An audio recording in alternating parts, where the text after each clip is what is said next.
where we are going to dive straight into a fascinating source that breaks down the hidden mechanics, the rich history, and the grand illusion behind the money sitting right there in your pocket. I mean, have you ever actually stopped to think about what gives a simple piece of paper its power?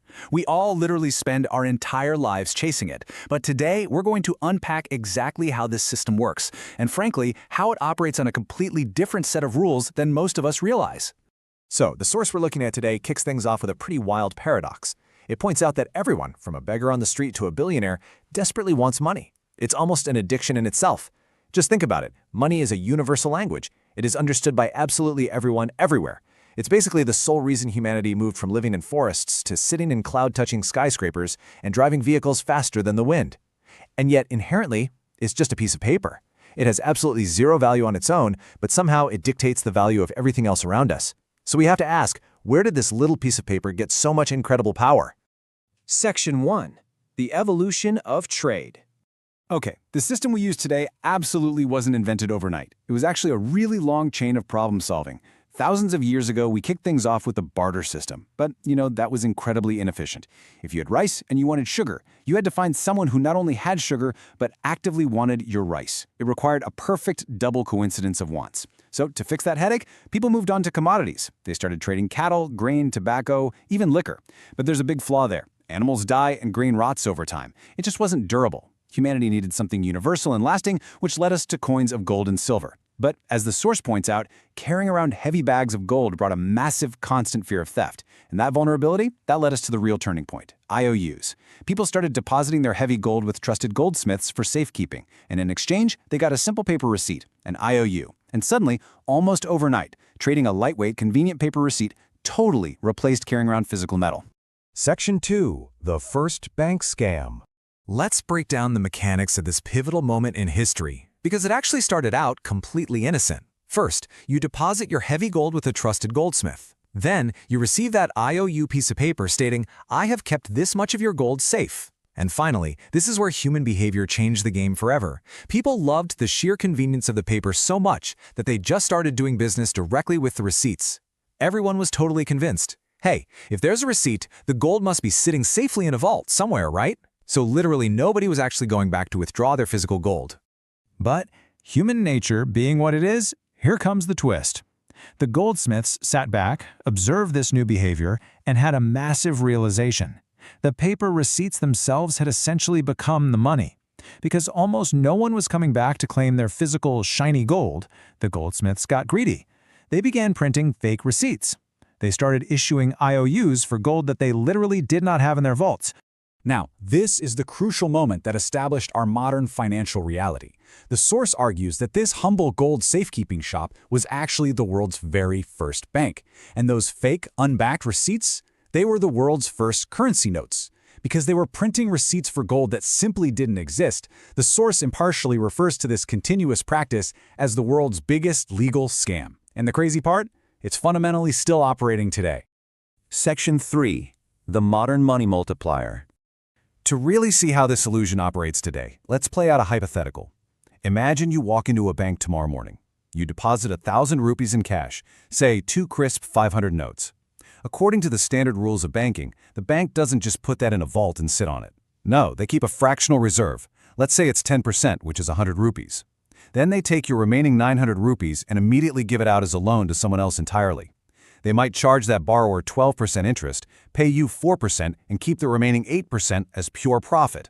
That right there is the basic, simple explanation of a commercial bank. But there is a much, much bigger game happening behind the scenes. And here is where the modern magic trick happens. Let's think about the balances for a second. You check your banking app and your balance clearly says 1,000 rupees. The person who just took out the loan checks theirs and it says 900 rupees. Both of you now genuinely believe you have a combined purchasing power of 1,900 rupees. But wait, there is still only 1,000 rupees of real physical cash actually sitting in the bank. Simply by typing some numbers into a computer system, the bank has virtually created an extra 900 rupees out of thin air and injected it straight into the market. And the game doesn't stop there. It cascades. The borrower didn't take a loan for no reason, right? They need to buy something. So they spend that 900 rupees. The person who sold them the goods takes that 900 rupees and naturally deposits it into their own bank. Now this new bank keeps a 10% reserve, so 90 rupees, and loans out the remaining 810 rupees to someone else entirely. And this cycle repeats, over and over and over again. So what is the staggering conclusion of this mathematical loop? Through this cascading fractional reserve system, a bank simply doing regular everyday business can take your initial physical cash deposit of 1,000 rupees and convert it into up to 10,000 rupees of virtual currency actively circulating in the economy. It's mind-blowing. This entire setup exposes just how incredibly fragile the system really is. If you take all the money in all the bank accounts in the entire world, less than 10% of it actually exists as real physical cash. Over 90% is just virtual digits, literally just numbers on a screen.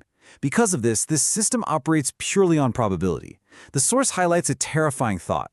If just 20 to 30% of people tried to withdraw their money at the exact same time, the bank simply would not be able to give everyone their cash. They literally do not have it. The illusion is deliberately complicated so the common person remains totally trapped within it. Section 4. Currency versus real assets. This brings us to the source's final and maybe most critical argument. We all use the words interchangeably every day, but according to the source, currency and money are absolutely not the same thing. Think about currency for a second. It is simply a medium of exchange. Bundles of 1,000 notes lying around your house rely entirely on government trust. If a government decides to reject them overnight, they turn right back into totally useless paper. But real money? Money is a valuable physical asset in itself. A gold coin sitting in your house has inherent, unquestionable value. Its value remains perfectly intact, entirely independent of what any government in the world declares. Because of this massive fundamental difference, the source offers some very explicit advice. Despite other influencers pushing hard for digital gold or gold bonds just to save a bit on taxes, the source fiercely advocates for buying physical, tangible gold. The argument here is that you shouldn't let the fear of a tiny 2 to 4% tax deter you from securing a real, hard asset, especially unless you're managing billions of dollars. Most importantly, the source points out that during a real crisis, like a global pandemic, paper certificates are completely useless. You can't show a fancy gold bond certificate to a merchant to buy a year's worth of emergency rations. But with a small amount of physical gold tucked away at home, you can actually trade. You can actually manage to survive. Which leaves us with this final thought to chew on.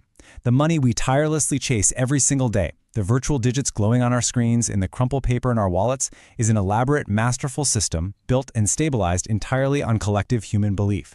It literally only works because we all collectively agree to pretend that it does. So, as we wrap up this explainer, ask yourself this. If paper is ultimately just a matter of trust, where are you choosing to put yours?